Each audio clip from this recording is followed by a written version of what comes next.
بسم اللہ الرحمن الرحیم. السلام علیکم. آج 31 مئی جمعے کا دن ہے اور بڑی اہم خبر یہ آئی ہے کہ مخصوص نشستوں کا جو معاملہ تھا، جو تحریک انصاف یا سنی اتحاد کونسل کی نشستوں کا معاملہ تھا، اس پہ 3 جون کو فل کورٹ جو ہے وہ سماعت کر رہا ہے.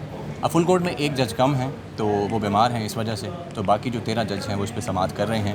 اس سے پہلے 3 رکنی بینچ جو ہے اس نے کیس سنا تھا تو اس پہ یونانیمس فیصلہ آیا تھا کہ یہ آئینی تشریح کا معاملہ ہے، تو سیٹیں جن کو دی گئی تھیں ان سے واپس لے لی گئیں. اب میرے ساتھ 3 کورٹ رپورٹرز موجود ہیں، تینوں سینئر ہیں اور یہ ایک طرح سے 3 رکنی رپورٹرز کا بینچ ہے جو اس اہم ترین مقدمے کے حوالے سے اپنی اپنی رائے دے گا. تو ان سے پوچھ لیتے ہیں کہ کیا کیا معاملات ہوں گے، کس طرح کی چیزیں ہوں گی، کیا اس میں فیوچر جو ہے وہ کیسے نظر آ سکتا ہے قاضی صاحب کی ایکسٹینشن کے حوالے سے. ذوالقرنین صاحب، سب سے پہلے تھوڑا سا کیس کا بیک گراؤنڈ اگر آپ تھوڑا سا بتا دیں تاکہ لوگوں کو پتہ چلے کہ معاملہ ہے کیا. اسٹیبل ہو گئے؟ ہاں ٹھیک ہے. اچھا جی، بیک گراؤنڈ اس کا یہ ہے کہ سب سے پہلے تو اس کو ماضی میں لے کے جائیں کہ پی ٹی آئی انٹرا پارٹی الیکشن کمیشن نے کہا جی ٹھیک نہیں ہوئے، دوبارہ کرایا، انہوں نے کہا پھر ٹھیک نہیں ہوئے. پھر وہ کیس پشاور ہائی کورٹ میں گیا، انہوں نے کہا جی ٹھیک ہے، بلے کا نشان آپ نے جو چھینا ہے وہ ان سے واپس کر دیں. سپریم کورٹ آئے، انہوں نے بلا کیا، گراؤنڈ وکٹیں سب کچھ چھین کے انہوں نے کہا چلو دفعہ جو تسی کھلاڑی نہیں ہو. ٹھیک ہے. اب اس کے رزلٹ یہ ہوا کہ الیکشن جب یہ جیتے سارے الگ الگ لڑے، آزاد امیدوار کے طور پہ ان کو کنسیڈر کیا گیا. اختر ڈار صاحب کے ساتھ یہ پی ٹی آئی نظریاتی میں جانا چاہ رہے تھے لیکن وہ نظراتی ثابت ہوئے اور نظر بھی نہیں آئی انفیکٹ. اور یہ پھر آزاد امیدوار لڑے. اب آزاد امیدواروں کو مخصوص نشستیں مل نہیں سکتی، سیاسی جماعت کو مل سکتی ہیں. 3 دن کے اندر قانون کے مطابق سیاسی جماعت میں شامل ہونا ضروری ہے. They all decided first to be part of MWM. اس کے بعد سنی اتحاد کونسل کا، کیونکہ سیکٹیرین معاملہ آ گیا تھا KPK کی حد تک، تو پھر یہ لوگ آگے سارے سنی اتحاد کونسل میں کہ ادھر شامل ہو جائیں. اس میں شامل ہوئے تو کنسیڈر یہ کیا گیا کہ جی یہ تو ان کا سربراہی آزاد لڑا تھا، ان کی تو پارلیمنٹ میں سیٹ ہی کوئی نہیں ہے، تو پھر اس کے اندر ضم کیسے ہو سکتے ہیں. یہ اعتراض اٹھایا گیا اور ساری کی ساری مخصوص نشستیں اٹھا کے ان کی جو بنتی تھی پی ٹی آئی کی تقریباً 83 یا 86 تھیں، وہ اٹھا کے بانٹ دی گئیں ساری دیگر جو جماعتیں ان کے اندر، پی ڈی ایم جماعتوں کے اندر. پی ڈی ایم کہہ لیں یا پی ڈی ایم سے ہٹ کے اب کہہ لیں حکومتی اتحاد کہہ لیں، کیونکہ سارے اس میں پی ڈی ایم میں شامل نہیں ہیں. لاسٹ ٹائم بھی پیپلز پارٹی اس کا حصہ نہیں تھی پی ڈی ایم کا، ANP اور P T I Peoples Party الگ ہو گئے تھے. تو یہ حکومتی اتحاد کو تقسیم کر دی گئی تھیں اور جس کے وہ پھر چیلنج کیا تھا پشاور ہائی کورٹ میں. پشاور ہائی کورٹ نے برقرار رکھا فیصلہ کہ جی ٹھیک ہے انہی کی بنتی تھی، کسی اور کی نہیں بنتی تھی. جب سنی اتحاد کی نہیں بنتی تو ان کو خالی نہیں چھوڑا جا سکتا، باقیوں میں کو دے دیں. سپریم کورٹ میں معاملہ آیا. منصور علی شاہ صاحب، جسٹس اطہر بن اللہ اور جسٹس محمد علی مظہر جو بلے والے بینچ کے فیصلے کا حصہ تھے، محمد علی مظہر صاحب، انہوں نے یہ سوال اٹھایا کہ جی اگر ان کو نہیں بنتی تو دوسروں کو کیسے دے دیں آپ نے. اور فیصلہ انہوں نے معطل کر دیا اور کہا کہ جو اضافی سیٹیں دی گئی ہیں وہ سیٹیں سسپینڈ رہیں گی. بیس انہوں نے یہ بنائی اس کی کہ آئین میں اصول ہے آئین کا مخصوص نشستوں کے حوالے سے، آرٹیکل 51(6)B ہے غالباً، اس کے تحت کہ B ہے یا D ہے، اس کے تحت انہوں نے کہا کہ پروپورشنل ریپرزنٹیشن ہے، یعنی کہ متناسب نمائندگی ہوگی. یہ ایک آئین کا بنیادی اصول ہے. اب آپ نے صرف ایک پروسیجر اور ٹیکنیکل بیس پہ کہ جنہوں نے لسٹیں نہیں دی تھیں، آئین کے اصول کو تو نظر انداز نہیں کیا جا سکتا، اور جو مینڈیٹ ہے عوام کا وہ پارلیمنٹ میں ریفلیکٹ ہونا چاہیے کہ کس کو انہوں نے کتنی نشستیں دی ہیں. اب ایک بندے کی اگر انہوں نے ایگزامپل دی تھی کہ 266 نشستوں پہ الیکشن ہوتا ہے، اگر 260 آزاد جیت جائیں تو کیا جو باقی ساری سیٹیں ہیں وہ 6 والوں کو مل جائیں گی؟ تو الیکشن کمیشن کے وکیل نے کہا جی مل جائیں گی. اس کے اوپر شاہ صاحب کی بھی ہنسی کنٹرول نہیں ہوئی، سارے ہنسنے لگے. پھر ایون کہ سکندر مومن صاحب جو تھے وہ خود بھی ہنس پڑے، انہوں نے کہا جی ہنسی مجھے بھی اس سے بہت آ رہی لیکن لا یہی ہے. تو یہ اصول جو انہوں نے مد نظر رکھتے ہوئے سسپینڈ کیا تھا. اور اب اس کے بعد ساتھ سفارش کی گئی تھی کیونکہ اعتراض ہو رہا تھا کہ جی آئین کی تشریح کا معاملہ ہے، پریکٹس اینڈ پروسیجر کے سیکشن 4 کے تحت یہ لارجر بینچ ہی دیکھ سکتا ہے اس کو، لہٰذا لارجر بینچ تشکیل دیا جائے. لارجر بینچ کے لیے معاملہ گیا 3 رکنی کمیٹی میں، جس نے کل فل کورٹ کی صورت میں اس کو کیا. فل کورٹ اس کو ٹیکنیکلی اس لیے نہیں کہہ سکتے کہ مسرت العلی صاحبہ بیماری کی وجہ سے اس میں شامل نہیں ہیں، وہ ویسے اگلے ہفتے دوبارہ آ جائیں گی ٹھیک ہو کے، اللہ ان کو صحت دے. تو 13 رکنی لارجر بینچ میں اس کو کہوں گا کیونکہ فل تب ہوتا ہے جب تمام شامل ہوں. اس میں جسٹس منیب کا بھی کوئی ڈسینٹنگ آیا نا کہ انہوں نے کہا تھا کہ 7 رکنی سینئر اطلاعات ایسے آ رہی ہیں جب لارجر بینچ کی بات ہوئی سارے پہلے اپنے پروپوزلز دیتے ہیں کہ جی کیا ہونا چاہیے. تو اس میں ان کا پروپوزل یہ تھا کہ جو ٹاپ 7 سینئر ججز ہیں ان پہ مشتمل آپ بینچ بنا دیں تو لارجر بھی ہو جائے گا، سینئر ججز بھی ہو جائیں گے. وہ یہ نہ ہو کہ جی سینیارٹی نہیں ڈالی ہے، من پسند ڈال دیے تو وہ ٹاپ 7 آ جائیں گے تو ایک اصول ہو جائے گا نا کہ جی ٹاپ 7 دے دیے، اس میں پسند نہیں کیا کہ اس کو ڈالو اس کو نکالو. صحیح ان کا یہ تھا. لیکن بہرحال اب جب کیونکہ سبھی آ گئے ہیں تو پھر اب کسی کی کوئی چوائس نہیں رہی. اب سب بیٹھ کے جو کریں گے وہ جو کرے گا سب کے سامنے آ جائے گا. ایک چھوٹی سی بات آخری کرتا چلوں کہ نہج البلاغہ حضرت علی کی کتاب ہے, اس میں انہوں نے ایک فرمان ہے ان کا, بولو تاکہ تم پہچانے جاؤ, اور امید ہے کہ یہ لائیو پروسیڈنگ چلے گی اور سب بولیں گے تو سب پہچانے بھی جائیں گے. صحیح. اچھا عدیل بھائی, یہ کچھ عرصے سے پاکستان کے اندر نا ایک روایت سی بن گئی ہے, یا ایک کہہ لیں پرسیپشن, کہ بینچ کمپوزیشن ہوتی ہے نا, فیصلے کا پتہ لگ جاتا ہے. لوگ کہتے ہیں کہ جی اس میں یہ ہوگا یہ ہوگا, اور موسٹلی ایسا ہی ہوتا ہے, 19-20 کا فرق آتا ہے. اب یہ 13 رکنی بینچ بنا ہے, اس پہ بھی اسپیکولیشنز ہو رہی ہیں, اور اسپیشلی قاضی صاحب جب بینچ کا حصہ بنے, اور وہ لوگ جو بلے والے فیصلے کا بھی تھے اس کا حصہ بھی تھے, تو اس کو دیکھ کے دوبارہ سے اس وقت سینئر صحافی بھی یہ کہہ رہے ہیں کہ لگتا ہے کہ ایکسٹینشن یا جو ٹینیور پوسٹنگ تھی نا, اس کی کوئی امید زندہ ہے, تو کوئی گیم کھیلی جا سکتی ہے. آپ کو کیا لگتا ہے؟ اچھا, میں تو اس آرگیومنٹ کو بائی نہیں کروں گا کہ ایکسٹینشن یا ٹینیور پوسٹنگ والا سلسلہ بھی زندہ ہے. ہو سکتا ہے ہو, میں ایل انفارمڈ ہو سکتا ہوں, لیکن میری اس میں انڈرسٹینڈنگ یہ ہے کہ یہ آپ ان میں سے تو نہیں ہیں معذرت کے ساتھ, وہ ایل انفارمڈ یوتھ. میں ایل انفارمڈ بڈھا کہہ لیں. بہرحال جو بھی ہے, میں یہ سمجھتا ہوں, جو میری انڈرسٹینڈنگ ہے, یہ معاملہ اب ایکسٹینشن سے کافی آگے نکل چکا ہے. صحیح. یہ کانسٹیٹیوشنل انٹرپریٹیشن کا معاملہ ہے, اور اس کے اوپر اگر ایکسٹینشن کا معاملہ ہی ہوتا تو شاید چیف جسٹس پہلے اس بینچ کا حصہ ہو جاتے, جب یہ مقدمہ پہلی دفعہ سماعت کے لیے مقرر ہوا تھا جسٹس منصور علی شاہ کی سربراہی میں. بہرحال اب یہ معاملہ ہے, اس میں نظر یہی آ رہا ہے اوورآل, میں یہ سمجھتا ہوں, اور میری امید کم از کم یہ ہے کہ سپریم کورٹ آف پاکستان اس کو ایک سنہری موقع سمجھے گی. سنہری موقع ان اے سینس کہ سپریم کورٹ آف پاکستان کے اوپر جس طرح کا اس وقت ہمیں بیگیج نظر آ رہا ہے, جو تنقید ہم دیکھ رہے ہیں سپریم کورٹ آف پاکستان پر, ہم سمیت بہت سے لوگ کر رہے ہیں, جو حالیہ فیصلے ہیں, بالخصوص بلے کا نشان اس کو مائنس نہیں کیا جا سکتا. چیف جسٹس قاضی فائز صاحب آج کے بعد جہاں کہیں بھی جائیں گے, وہ لیگیسی ان کی جو 13 جنوری کا فیصلہ ہے وہی رہے گی. اس کے بعد جو خط انہوں نے لکھا وہ بھی ہمارے سامنے ہے, ایک معاملہ ابھی ان کے پاس پینڈنگ ہے اور اس پر وہ اپنی رائے کا اظہار برملا کر رہے ہیں. اس کے بعد جو تنقید ہو رہی ہے وہ تنقید باہر سے ہو رہی ہے, مگر ایک تنقید ہے جو اندرون خانہ بھی ہو رہی ہے. اندرون خانہ بھی بہت سے ایسے لوگ ہیں جو اپنے تحفظات کا اظہار کر رہے ہیں. تو شاید اپنے ہاؤس کو ان آرڈر, جس طرح جمال خان بندوخیل صاحب کہتے ہیں نا کہ اپنے ہاؤس کو ان آرڈر کرنا چاہیے, جسٹس منصور علی شاہ کہتے ہیں کہ ہمیں فائر وال بلڈ کرنی چاہیے, تو اب یہ موقع ہے ان کے پاس کہ یہ ایک پولیٹیکل نیچر کا مقدمہ ہے, اور یہ اتنی ہی اس کی سگنیفیکنس ہے جتنی سگنیفیکنس 13 جنوری کے اس فیصلے کی تھی. اور اس میں اگر سپریم کورٹ اب یہاں پر ایک یونیفائڈ قسم کا پیغام دیتی ہے, اور جو آئین کی بنیادی منشا ہے اس کو ذہن میں رکھتے ہوئے فیصلہ سناتی ہے, اور جو مخصوص نشستیں پاکستان تحریک انصاف / سنی اتحاد کونسل کا حق بنتی ہیں ان کو دیتی ہیں, اور ان کے اس تمام تر آپ کہہ سکتے ہیں کہ جو اقدامات کیے گئے الیکشن کمیشن کی جانب سے فیصلے کیے گئے, اور پشاور ہائی کورٹ کی جانب سے قانونی نکات کو سائڈ پر رکھ کر تکنیکی نکات کی بنیاد پر ان کو سپریم کورٹ زائل کرے گی, اور اب جو 13 جنوری کو غلطی ہوئی تھی اس کو دہرائے گی نہیں, اور بہتری کی طرف معاملات جائیں گے. میں تو ہوپ فل ہوں, امید ہے کہ اچھا ہو. میرے دوست وسیم ملک صاحب کی ہنسی نکل رہی ہے, یہ ہمیشہ کہتے ہیں کہ میں قاضی صاحب سے بڑا ہوپ فل ہوتا ہوں. میں قاضی صاحب سے تو بالکل ہوپ فل نہیں ہوں, معذرت کے ساتھ, ان سے تو ہماری امیدیں کب کی ختم ہو چکی ہیں. ہم ہوپ فل ہیں سپریم کورٹ آف پاکستان سے, کیونکہ ہمارا یہ ادارہ ہے, ہم یہاں پر روز آتے ہیں, ججز کے ساتھ اٹھتے بیٹھتے ہیں, ان سے بات بھی ہوتی ہے, ججز سے ہم لوگ بہت کچھ سیکھتے ہیں. اور ہم نے یہاں پر کئی ججز صاحبان کو دیکھا ہے جو 13 جنوری کے فیصلے سے بھی ناخوش ہیں. ہم کئی ججز صاحبان کے نام اور ان کے فیصلے آپ کے سامنے رکھ سکتے ہیں جنہوں نے اپنے فیصلوں میں اس فیصلے کو بھی ڈس اون کیا ہے. ذوالقرنین صاحب بھی میری بات کو سیکنڈ کریں گے, وسیم ملک صاحب بھی, تو وہ تمام ججز بھی اس بینچ کا حصہ ہوں گے. تو یہاں پر یہ دیکھنا, اور سب سے امپورٹنٹ میں اگر آپ کو آن اے لائٹر نوٹ ایک بات کہوں نا, جو میں دیکھ رہا ہوں, میں ابھی وسیم ملک صاحب کو یہ بات بتا رہا تھا, میرے لیے زیادہ امپورٹنٹ یہ نہیں ہوگا کہ پاکستان تحریک انصاف کو بلے کا نشان ملے گا, مخصوص نشستیں ملیں گی یا نہیں. زیادہ امپورٹنٹ یہ ہوگا کہ چیف جسٹس قاضی فائز صاحب کی دائیں جانب بیٹھے ہوں گے منصور علی شاہ, بائیں جانب بیٹھے ہوں گے منیب اختر صاحب, اور اسی طرح جسٹس عائشہ ملک, جسٹس شاہد وحید, جسٹس اطہر من اللہ, جسٹس جمال خان بندوخیل, دیگر ججز صاحبان.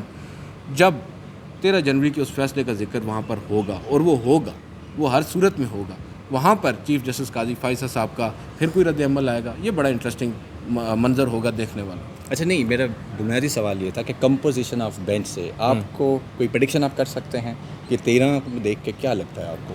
سر دیکھیں, ویسے اگر ہم ان کے ماضی کے فیصلوں کو دیکھیں تو ہم اس میں ایک ڈرا کر سکتے ہیں, لائن ڈرا کر سکتے ہیں کہ منصور علی شاہ صاحب یہ سوچتے ہیں, منیب اختر صاحب یہ سوچتے ہیں. لیکن جیسا کہ میں نے پہلے آپ کو کہا نا کہ یہ معاملہ تھوڑا سا ڈفرینٹ ہے. یہ آئین کی تشریح کا معاملہ ہے, اور اس کے اوپر یہ کیونکہ فرسٹ امپریشن کا کیس ہے، پہلے ایسا نہیں ہوا، تو اب یہاں پر ازیوم کر لینا یا یہ اندازہ لگا لینا میرے لیے تھوڑا سا مشکل ہوگا ایز کورٹ رپورٹر. میں یہ سمجھوں گا کہ ہمیں انتظار کرنا ہوگا اس پہلی سماعت کا.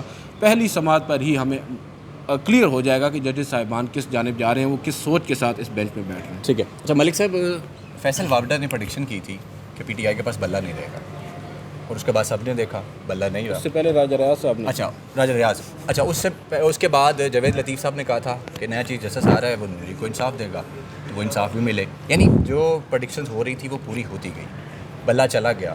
اب پی ٹی آئی ایگریو پارٹی ہے، قاضی فائز عیسیٰ صاحب نے بلہ چھینا، ان کے ساتھ جو 4 ججز اور تھے، اب وہ اس بینچ میں بیٹھ رہے ہیں. اوپر سے 2-4 دن پہلے یہ خط سامنے آتا ہے کہ سب جوڈس میٹر ہے، اور وہ اس میں دفاع کر رہے ہیں ایک فارن منسٹر کے طور پہ ہائی کمشنر برطانیہ کہ اس کو بتا رہے ہیں کہ نہیں انہوں نے تو الیکشن ہی نہیں کرائے تھے. جب یہ چیزیں ظاہر ہو گئی ہیں تو کیا قاضی صاحب کو ریکیوز نہیں کر لینا چاہیے؟ پی ٹی آئی کو اعتراض کرے گی اس پہ؟ آپ کو کیا لگتا ہے، یا ہٹ جائیں گے وہ اعتراض اگر ہوتا بھی ہے تو کیا ہٹیں گے؟ آپ نے فیصل واڈا، راجہ ریاض اور ان سب کی بات کی کہ بلے کے انتخابی نشان سے متعلق ابھی فیصلہ یا کیس سپریم کورٹ میں نہیں پہنچا تھا، یہ سارے لوگ باتیں کرنے لگ گئے تھے. میں اس میں چیف جسٹس قاضی فائز عیسیٰ کو دوشی نہیں ٹھہراتا. معجزے آج بھی ہوتے ہیں، پہلی بات. دوسری بات یہ کہ آپ نے پاکستان تحریک انصاف کا کہا. پاکستان تحریک انصاف کا جو وکیل ہے اس کیس میں فیصل صدیقی صاحب ہیں، کسی بینچ کے ممبر پر وہ اعتراض نہیں اٹھائیں گے. عدیل سرفراز صاحب کھڑے ہیں، ذوالقرنین صاحب کھڑے ہیں، ان کا جو کوڈ آف کنڈکٹ ہے عدالت میں، وہ جس طرح اپیئر ہوتے ہیں، وہ ججز کے ساتھ جس طرح بات کرتے ہیں، تو مجھے نہیں لگتا. مطلب وکیلوں کے عدیل سرفراز صاحب کیسے؟ یہ آپ نے بڑا زبردست نام دیا ہے، اس سے بہترین بات اور کوئی نہیں ہو سکتی. پاکستان تحریک انصاف اعتراض کرے یا نہ کرے، فیصل صدیقی صاحب اعتراض کریں یا نہ کریں، ججز کا الگ ہونا نا، ججز کا ہائی مورل گراؤنڈ ہوتا ہے. جیسے یحییٰ افریدی صاحب کچھ عرصے پہلے وہ تو خیر ان کی ایک عادت ہے کہ وہ اپنی 1.5 انچ کی مسجد ہمیشہ ہر کیس میں بناتے ہیں. اگر بیٹھیں گے تو 2 فیصلے ہوتے ہیں نا، کچھ ججز ادھر ہوتے ہیں کچھ ادھر، ان کی اپنی تیسری 1.5 انچ کی مسجد ہوتی ہے. الیکشن والے فیصلے پہ بھی کئی ججز پیچھے ہٹ گئے. دیکھیے جیسے یحییٰ افریدی کی اگر ریسنٹ پاسٹ کی میں بات کروں تو ملٹیپل ٹائمز ایسا ہوا ہے کہ یا تو وہ اٹھ جاتے ہیں، 184(3) کا مقدمہ ہو تو فوراً ریکیوز کر جاتے ہیں، اگر نہیں کرتے تو پھر وہ ایک الگ سی. لیکن ان کا بھی وہ جو جس اپروچ کے ساتھ وہ اپنا ججمنٹ لکھتے ہیں وہ بھی آپ کو بڑا زبردست لگ رہا ہوتا ہے کہ ہاں یہ سوچ بھی ہو سکتی ہے. دیکھیں وہ میں تو جسٹس یحییٰ افریدی واحد اس سپریم کورٹ کے جج ہیں جن کے بارے میں بڑی حتمی طور پر یہ رائے دے سکتا ہوں کہ وہ ایک واحد جج ہیں سپریم کورٹ کے جو بڑے انپریڈکٹیبل ہیں. ابھی انہوں نے بات کی تھی نا، بینچز تشکیل پاتے ہیں تو ہم اندازہ لگا لیتے ہیں کہ یہ 3-2 کا ہوگا، 5-3 کا ہوگا، اس طرح.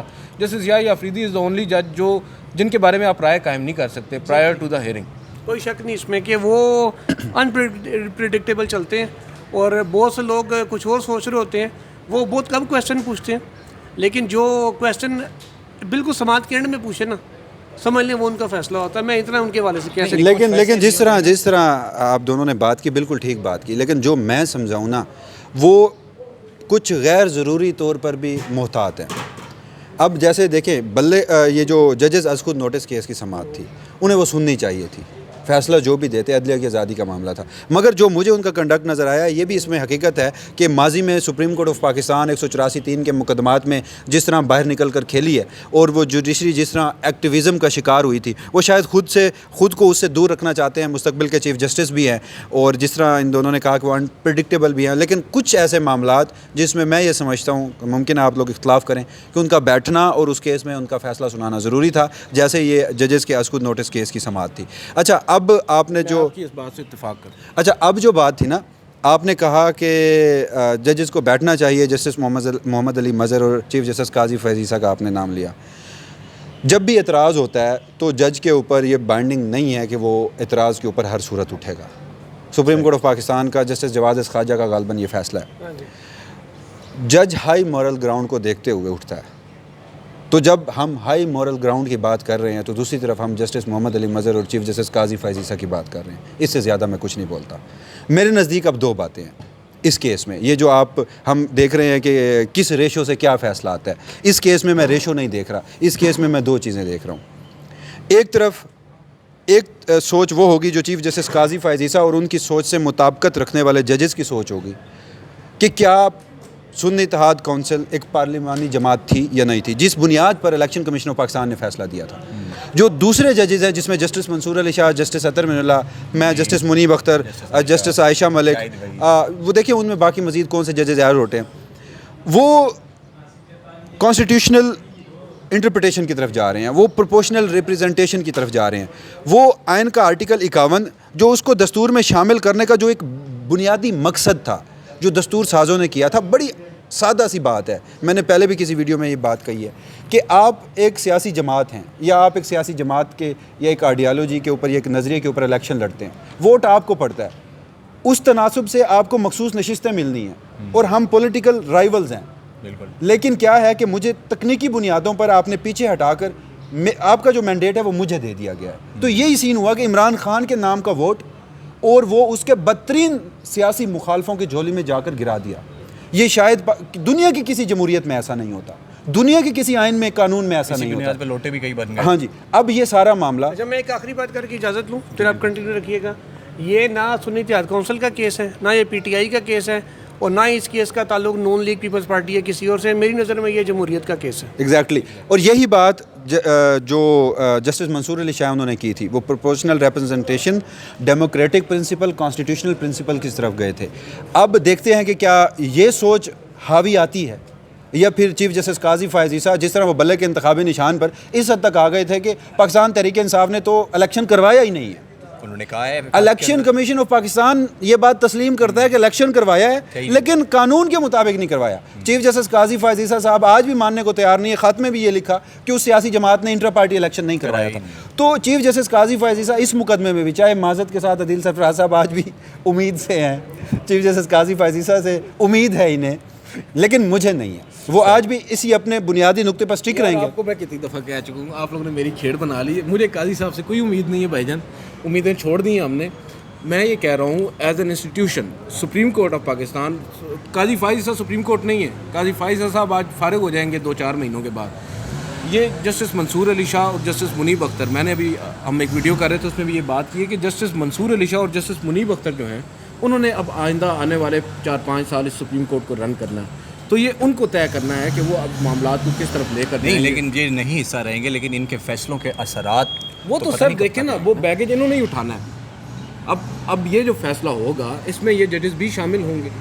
اب ان کے اوپر منحصر ہے نا کہ یہ قاضی فائز صاحب کو ایک اور 13 جنوری کا فیصلہ کرنے دیتے ہیں, یا پھر ان کو اپنے ساتھ لے کر جاتے ہیں اور ایک اور مختلف فیصلہ. عدیل سرفراز صاحب کی یہ بات بالکل درست ہے, میں 100% اتفاق کرتا ہوں. ذوالقرنین بھی یہی بات کر رہے تھے. دیکھیے کیوں ہر بار بیگیج صرف چیف جسٹس پر ہی ہو کہ وہی فیصلے کریں.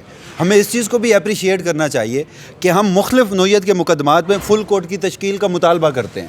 ہم نے کہا کہ ججز والے معاملے پہ بھی فل کورٹ تشکیل ہونا چاہیے تھا, انتہائی اہم نوعیت کا معاملہ ہے. تو اس معاملے پر بھی کیس آف فرسٹ امپریشن ہے. وہ اصل میں بدقسمتی اس طرح سے کہ ایک تو چیف جسٹس قاضی فائز عیسیٰ کا کنڈکٹ, پھر وفاقی حکومت اس طرح جو چالیں چلتی ہے. اب اس کی سب سے بڑی مثال عدیل سرفراز صاحب آپ یہ دیکھیے کہ 3 سے 4 مہینے کی محنت سے جو سب کمیٹی تھی جوڈیشل کمیشن آف پاکستان کی, اس نے رولز بنائے ججز کے اپائنٹمنٹ کے, اور جس روز اس کی منظوری ہونی تھی اٹارنی جنرل اور جو وزیر قانون صاحب ہیں وہ آئے اور انہوں نے آ کے کہا کہ جی ہم وہ جو آئین کا آرٹیکل ہے 179 ہے غالباً, یا جو بھی اس کا نام ہے, ہم اس میں امینڈمنٹ کرنا چاہتے ہیں. 175 سب مان گئے. اب بنیادی طور پر نا کہ آپ نے اٹھا کر اپنا اختیار ان کو دے دیا. 4 مہینے جسٹس منصور علی شاہ, جسٹس منظور احمد ملک پر مشتمل ایک کمیٹی نے تجاویز تیار کی, پروپوزلز تیار کی, امینڈمنٹس جوڈیشل کمیشن رولز میں. اور یہ کوئی عام بات نہیں ہے, یہ پاکستان کی تاریخ میں ہم دیکھ رہے تھے کہ یہ نہیں ہو رہا تھا. ایونچولی یہ ہو گیا. سینئر پیونی ججز آف دا ہائی کورٹس وہ اس کمیٹی کا حصہ تھے. بڑا اس کے اوپر ڈیلیبریشنز کے بعد وہ تجاویز, وہ ترامیم تیار کی گئی, اور آپ نے آخری دن میں آ کر اس کو ردی کی ٹوکری میں پھینک اور دیا. اس سے بھی خطرناک بات ہے کہ کسی جج نے یہ سوال نہیں کیا کہ 2/3 اکثریت ہے کہاں. اگر اصولی طور پر دیکھا جائے, نہ آپ کے پاس پارلیمان میں 2/3 اکثریت ہے, نہ سینٹ میں ہے. مانگے تانگے کی مخصوص نشستیں یہ فل کورٹ اگر پرانی سیاسی جماعتوں کو, اسی سیاسی جماعتوں کو دے دیتا ہے. آپ ذرا سینٹ کی نمبر گیم اٹھائیے, اس الائنس کے پاس, حکومتی الائنس کے پاس 2/3 اکثریت وہاں نہیں بنتی. تو کسی نہیں ہو سکتا, جوائنٹ سیشن سے نہیں ہو سکتا, سب کانسٹیٹیوشنل لیجسلیشن سے نہیں ہو سکتا. آپ کو آئین کا آرٹیکل 239 پڑھنا ہوگا, ڈیفیکشن کلاز اس پہ لگے گا. تو دیکھیے آئینی ترمیم اتنی سادہ اور اتنی آسان نہیں ہے, لیکن بدقسمتی دیکھیے کہ جوڈیشل کمیشن آف پاکستان میں بیٹھے ارکان. دیکھیں وہی بات جو آپ بات کر رہے ہیں, یہ بات میں کر چکا ہوں کہ یہ ہو سکتا ہے کہ ہم یہاں پر آئین کی بات کر رہے ہوں، ہم یہاں پر جمہوریت کی بات کر رہے ہوں، اور کل کو آج جو زیر اطاعت سب سے بڑی سیاسی جماعت پاکستان تحریک انصاف ہے وہی اس آئینی ترمیم میں آ کر اپنا ووٹ دے دے. یہ ہم ماضی میں دیکھ چکے ہیں. سیاسی جماعتیں ان کے اپنے مفادات ہوتے ہیں، انہوں نے اپنی پالیٹکس کو بھی. اچھا یہ ہم ازمپشن کی بات کر رہے ہیں نا، اگر ہم لمحہ موجود میں دیکھیں، ہم اب دیکھیں ایک بات ہے، یہ ازمپشن آج ہم اس وجہ سے کر سکتے ہیں کیونکہ ہم نے ماضی قریب میں نواز شریف صاحب کو جنرل قمر جاوید باجوہ صاحب کی ایکسٹینشن میں ووٹ دیتے ہوئے دیکھا، جو کہ اس وقت جنرل قمر جاوید باجوہ صاحب کا باقاعدہ نام لیتے. آپ بالکل درست کہہ رہے ہیں. گراؤنڈ ریئلٹیز اب پہلے سے مختلف ہیں. پاکستان تحریک انصاف کا سٹانس مختلف ہے. عمران خان یا پھر پاکستان تحریک انصاف کانسٹیٹیوشنل امینڈمنٹ تو چھوڑیے، ان کے ساتھ مذاکرات کے لیے بھی بیٹھ جائے تو یہ سیاسی حقیقت ہے کہ پاکستان تحریک انصاف اپنے پاؤں پر کلہاڑی مارے گی. تو مجھے ایسا ہوتا ہوا دکھائی نہیں دے رہا. تو اسی وجہ سے کسی جج نے یہ سوال نہیں اٹھایا کہ آپ آئینی ترمیم کس طرح کریں گے. تو اب یہ جو معاملہ ہے یہ چیف جسٹس قاضی فائز عیسیٰ کی ایکسٹینشن سے جوڑا جا رہا ہے، اور جو جوڑنے والے ہیں وہ بھی غلط نہیں ہیں، مگر فل کورٹ بنایا ہے اسے اپریشیٹ کرنا چاہیے تاکہ کانسٹیٹیوشنل انٹرپریٹیشن، پروپورشنل ریپریزنٹیشن، یہاں پر ابھی ذوالقرنین کہہ کے گئے کہ یہ جمہوریت کا کیس ہے 100% ہے، تو یہاں پر سپریم کورٹ آف پاکستان سنیں نا، چلیں ایکسپوز ہوئے نا، ہم اس پہ تنقید کر رہے ہیں. چیف جسٹس قاضی فائز عیسیٰ کی ذمہ داری نہیں ہے. سپریم کورٹ آف پاکستان کا ہر جج جب وہ حلف اٹھاتا ہے تو وہ کہتا ہے کہ وہ آئین کا، بنیادی انسانی حقوق کا تحفظ کرے گا. تو بنیادی انسانی حقوق اور آئین کیا ہے؟ جمہوریت ہے. جمہوریت کے اوپر یہ سپریم کورٹ آف پاکستان کے 13 ججز کیا بات کرتے ہیں، ان سب کا سٹانس واضح ہونا چاہیے، ان سب کی سوچ واضح ہونی چاہیے. مگر آپ کی ویڈیو کے اختتام پر میں ابھی بھی یہ چیز تسلیم کرنے کو تیار نہیں ہوں کہ چیف جسٹس قاضی فائز عیسیٰ کی خواہش بھی ہوگی، ہے، وفاقی حکومت کی بھی ہے، کہیں نہ کہیں فوجی اسٹیبلشمنٹ کی بھی ہے، مگر چیف جسٹس قاضی فائز عیسیٰ کو اگر یہ سارا منصوبہ ہے، اس ساری تھیوری کو ہم درست مان لیں، فار انسٹنس چیف جسٹس قاضی فائز عیسیٰ کو ایک لالی پاپ دیا جا رہا ہے، اس کی آڑ میں اگر یہ سب کچھ، یہ منصوبہ ویسے ہوا تو جو آپ کے ملک میں آئینی ترمیم ہونی ہے نا پھر، تو شاید چیف جسٹس قاضی فائز عیسیٰ بھی بعد میں پچھتائیں کہ ان کے ہاتھوں یہ کیا ہوا. اچھا لاسٹلی آپ ذاتی طور پہ کیا سمجھتے ہیں کہ قاضی صاحب اب تک جو فیصلے دے چکے ہیں پی ٹی آئی کے خلاف، اور ان کے خلاف سپریم کورٹ کا ہی ایک فیصلہ موجود ہے کہ وہ بینچز یا اس کیسز میں نہیں بیٹھ سکتے تھے، ان ساری چیزوں کو ذہن میں رکھتے ہوئے آپ کو کیا لگتا ہے قاضی صاحب کو ریکیوز کرنا چاہیے یا نہیں؟ میں پہلے بھی یہ بات کر چکا ہوں، ہائی مورل گراؤنڈ دیکھا جاتا ہے جج کا جب بھی کوئی اعتراض کرتا ہے. قاضی فائز عیسیٰ نے فل کورٹ کا بہانہ بنا کر بینچ میں تو وہ بیٹھ گئے. اب نہ تو پہلے پاکستان تحریک انصاف اعتراض نہیں کرے گی، وکیل فیصل صدیقی کا جو کنڈکٹ ہے وہ ہم حامد خان بھی نہیں کریں گے. اگر ہوتا ہے اس کے بعد بھی یہ منحصر ہے جج کے اوپر، باؤنڈ نہیں ہے جج. وہ تو ظاہری بات ہے، لیکن میں نے پہلے بھی آپ کو عرض کیا تھا، آپ بھی کیا کہ ہائی مورل گراؤنڈ کو آپ دیکھتے ہوئے چیف جسٹس قاضی فائز عیسیٰ اور جسٹس محمد علی مظہر سے آپ کچھ ایکسپیکٹ کرتے ہیں تو آپ احمقوں کی جنت میں تو وہ انہوں نے وہ بہت سارے صحافی کہہ چکے ہیں مس کنڈکٹ کر لیا، انہوں نے خط لکھ کر کے اس میں اپنا ذہن دے دیا نا، جو سبجوڈس میٹر ہے اس کے اوپر. تو جب ایک بندے کا ذہن پتہ لگ گیا کہ یار یہ، لیکن وہ پھر بھی بزید ہوں کہ انہوں نے یہ کیس سننا ہے اور فیصلہ کرنا ہے. قانون اور آئین نہیں روک سکتا، قدغن نہیں ہے. میں کہہ رہا ہوں کہ ہائی مورل گراؤنڈ ہے، اور آپ اگر ایکسپیکٹیشنز لگا کر بیٹھے ہیں تو ضرور لگائیے. اچھا ویسے آپ کا کوئی ہے اس پہ کہ پروپورشن کیا بن سکتا ہے 13 رکن؟ دیکھیے میں نہیں دیکھ رہا، کیس آف فرسٹ امپریشن ہے. اچھا میں نے اس لیے کہا تھا کہ ایک طرف چیف جسٹس قاضی فائز عیسیٰ کی مطابقت کے ججز ہوں گے جو اس ٹیکنیکلٹی میں جائیں گے، قانونی قدغنوں میں جائیں گے، گھومن گیریوں میں. دوسری طرف سپریم کورٹ آف پاکستان کے وہ ججز جو constitutional interpretation, proportional representation, democratic principles, constitutional principles کی طرف جائیں گے. صحیح. اور اگر یہ ججز جو پروپورشنل ریپریزنٹیشن کی طرف جائیں گے، ان کی میجورٹی ہوئی تو نشستیں پاکستان تحریک انصاف کی ہیں. اب دیکھتے ہیں کہ کیا ہوتا ہے. برحال 3 جون کو یہ کیس. بہت شکریہ وسیم صاحب. یہ صورتحال تھی. اب 3 جون کو دیکھتے ہیں کدھر کو یہ گاڑی نکلتی ہے، تو اس دن جو صورتحال ہوگی وہ بھی آپ کے سامنے رکھیں گے. اپنا بہت سارا خیال رکھیے. اللہ حافظ.